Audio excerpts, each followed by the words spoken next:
going on, everybody? Got a little interesting story before I get to today's topic. I was on my way out here into the middle of nowhere, following this guy in this crappy little like red Toyota thing, and he's all over the road, just, I mean, swerving in and out. And I understand it's a country road, but you know, at least pay some kind of attention. So I finally get a chance, like, to pass a curve, to pass him, you know, and he's still kind of all over the road, so I gun it to get around him. And he's shaving his head. I know, right? He's shaving his head. He's got an electric cordless razor, and he is just passing that thing over his head like it's going out of style. I mean, shaving his head. I don't think I've ever seen that. I've heard of people doing, you know, really ridiculous crap while they're driving, but shaving their head is a totally new one to me. So, for my first topic today, well, my main topic, I'd like to talk a little bit about road rage. And think of it as almost like a public service announcement if you drive a car on a regular basis and not a bike. It's deadly. You know, and it's no joke. Road rage is a serious thing. And people, I don't know, I guess it boils down to impatience. People are so impatient everywhere they go. I mean, right now there's a dude in a red truck in front of me, and I'm stuck doing 10 miles less than I'd rather be going through my favorite twisties here.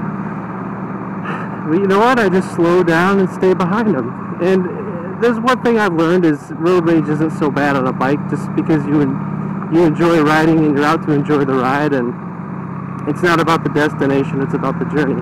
But for people in cars, it's always a race everywhere you go, and it's not about the journey, it's always about the destination. And it's pretty disturbing. And as a motorcyclist, I get very defensive about this stuff. If I'm ever in a car with, you know, a friend who's driving like a maniac, I'll tell him, man, you're being a motorcyclist killer right now, bro. Like, going nuts. You need to slow it down. It's not a race. Especially when you're with your friends. To me, I enjoy just riding in a car with my friends. It's about conversation and, you know, enjoying the music and chilling out, relaxing and maxing. But I don't understand what it is with people. It's everywhere they go, it's a race. You know, in Europe, a lot of the cars don't even have cup holders, things like that. A lot of the cars just, you know, their bare bones are about, you know, driving. People get so distracted. You know, that's a whole other conversation. Distractions while driving, and how people need to focus on what they're doing. You know, besides motovlogging, or I guess some guys with the gloves that are able to check their phones, like their iPhones or whatever, there's not a whole lot to distract you while riding. But for cars, everything's a distraction. And do you think that, you know, radios and CD players and iPods and all this crap would make people care more about the journey? I mean, that's what they're trying to do, right? They're trying to care more about the journey, but they still don't. You know, they'll be road raging while they're blasting their favorite music. I don't understand it. But I think the thing that cars need to understand is that your little minute road rage things, if you were to get into an accident with another car, it's not a big deal. It's, you know, a fender bender is just that. It's a fender bender. It bends your fender. A fender bender with a motorcycle is a guy ends up over your hood and through your windshield. Like, it's, unless you have a Honda Goldwing, you don't have an airbag. I guess the new Honda Goldwings have airbags. That's crazy. I hate Honda Goldwings. Sorry if you ride one. But people just don't understand the danger of their actions, their small, silly little road rage actions, and what they can do to you on a motorcycle or a moped. or a Can-Am Roadster. It doesn't matter. It's all deadly under other circumstances. Let me check it out. First motorcyclist I've seen all afternoon. What's up, buddy? So that being said, road rage on a motorcycle. Like I was saying earlier, it does happen less for me, especially when I'm on my Harley. I have experienced it on my sport bike.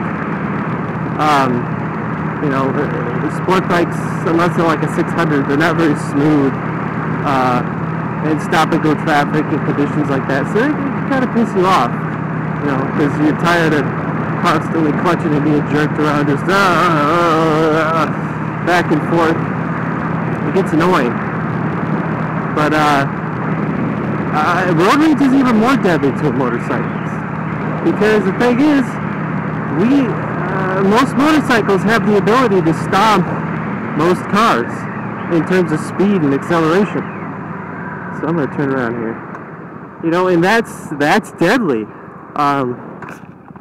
You know, when some dude punks you in his BMW on the highway, and you know, oh man, I could totally trash that guy. It doesn't mean you should.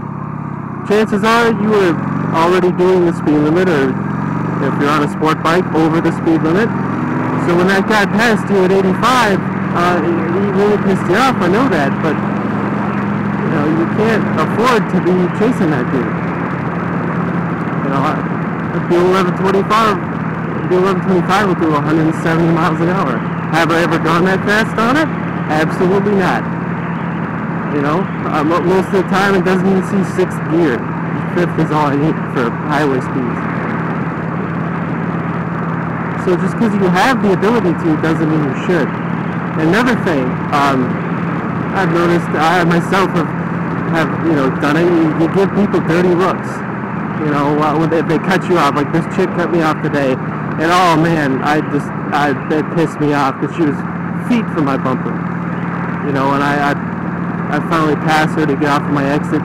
You know, and I'm looking at her, and she refused to look at me. She knew what she'd done. She knew she'd messed up and been an idiot.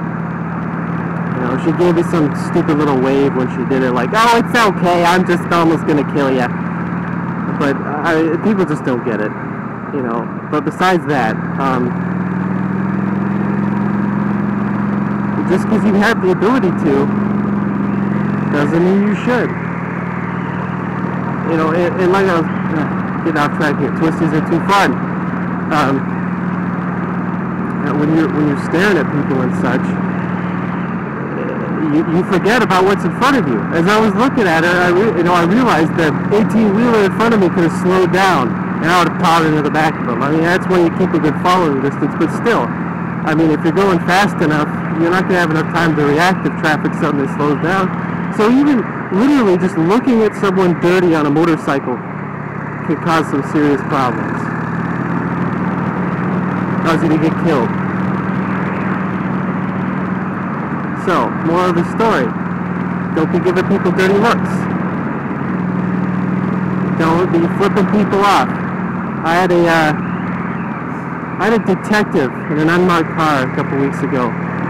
He was tailgating me in the fast lane while I'm doing 70 in a 65-mile-per-hour zone. Okay, he's tailgating me. I'm like, seriously, dude? So I go to get off of my exit, and I actually sped up a little bit, too. I was doing like 73, 75 when I sped up to merge into the next lane. And he comes blowing by me, just blowing by me. He's probably doing 85, almost 90. And then he cuts me off. He cuts me off, and I throw my hand up like, what the heck, man? And he ends up getting off of the same exit as me. And when he gets off of the exit, he turns his lights on, he gets out of his car, and walks up to me on my bike. And he's like, you have no business making those gestures at people. I looked up at him. You know, normally I'm very respectful to police officers and cops, whatever, you know, because I'm joining the Marines, you know. It's kind of a military-esque type thing, and they're doing their job, and they're putting their lives on the line. But, you know, so I'd use sir normally, but I looked up at him and I said, you passed me at like 80, bro. You know, and he's going out, he starts rattling on about how there's a truck tailgating him, and you know, barreling down on him, and he had to get out of the way real quick, and you know, I shouldn't have been in the fast lane, and I shouldn't be making gestures at people like that because it's rush hour and people get road rage. And I was like, seems like, you know, you're kind of road raging on me here, bro. So he's rattling around. I'm like, yeah, whatever. And he gets back in his car and goes. And wow, I totally lost my train of thought. Tree tongue. Pretty cool. You know, so it just pissed me off, like a detective. And you'd think, you know, hey, because after he cut me off, the truck that was behind him passed us both. Just flew right by us both. And I'm like, dude, why did you take the time to turn your lights on, to get out of your car, walk up to me and scold me for following the law more than you, instead of going and pulling over that truck that was doing 90 miles an hour? Hey, what about that, you know? No. You gotta scold the kid on a motorcycle who is upset because you did a dumb, dangerous, and illegal thing just because you can and you're in your cop car. That's road rage. Clearly, he was more worried about the destination than the journey. And the guy on a motorcycle in front of him who was, you know, pretty much doing the speed limit, but not fast enough for him. But whatever, you know. So I mean, that just goes to show my little bit of road rage, throwing my hand up in the air, sparked his extreme bit of road rage that involved him. You know, he wasn't in a uniform; he's plain clothes, getting out of his car, you know, turning his lights on in the middle of traffic, and scolding me. Don't you do that, Johnny? Don't you, you know, don't you be doing that, having a reaction to my stupidity kind of stuff. I didn't flip him off, you know, whatever. Cops, civilian harassment and interdiction, that's what I call it. But, yeah, what can you do? So anyways, folks, that's my rant about road rage. Enjoy the journey. Even when I get in the car anymore, which is once a month when it rains really bad. Even when I get in the car, I turn on my music or whatever. I don't blast it, you know, and I enjoy it, you know. And if there's someone in the car with me, I enjoy the conversation and I enjoy the journey. You know, even if I'm not doing what I love most, which is riding a motorcycle, I can still enjoy the road, and that's what it's about. That's what all these American automotive innovations such as cup holders and radios and all that silly business has afforded us the luxury of enjoying the journey. So enjoy it. So anyways, until next time, folks, Stealth Barber signing off.